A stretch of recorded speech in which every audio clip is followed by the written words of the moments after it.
ассалому алайкум дӯстон, шумо дар шабакаи беҳтарин нокаутиҷӣ қарор доред ва мо имрӯз дар бораи рақиби Лоиқ Раҷабов ва санаи муҳориба ба шумо маълумот медиҳем. Дар ягон ҷо ба ҳузур ишта лайк азер кунед, мо боша видеоролика сар мекунем.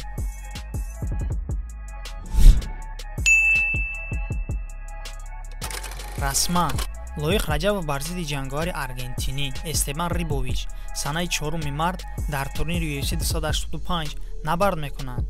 Рекорди касби Эстебан Рибович 11-0 мебошад. Эстебан аз 11 ғалаба 6-тоашро бо тариқи нокаут ва 5-тои дигарашро бо тариқи боғӣ кардан ба анҷом расонидааст. ӯ охирон маротиба дар Dana White Contender Series баромад карда рақибашро дар раунди якум ба нокаут фиристода соҳиби шартнома гардида буд. ҳамакнун барои Лоиқ ва Эстебан ин муҳориба набарди дебютӣ мебошад. Лоиқ Раҷабов айни ҳол дар Лас Вегас қарор дорад. Рекорди касбии Лоиқ Раҷабов 16-4 мебошад. Лоиқ Раҷабов Камуэла Киркро дар ин муҳориба иваз кард.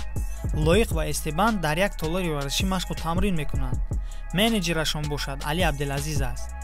ба ҷанговари тоҷик Лоиқ Раҷабов ғалабаи дурахшон орзумандам, чунки Лоиқ Раҷабов дар муддати хело кӯтоҳ ин муҳорибаро қабул кардааст ва худо кунад ки дар ин муҳориба дастболо шавад. мо танҳо дуогӯем Лоиқ, ту метавонӣ. дӯстон, шумо оиди ин муҳориба чӣ фикр доред? ҳатман дар зери видео нависед. ба шабакаи мо обуна шудана фаромӯш накунед, зеро мо ҳамеша хабарҳои нав ба навро пешкаши шумо мегардонем. то видеоролики навбатӣ, хайр.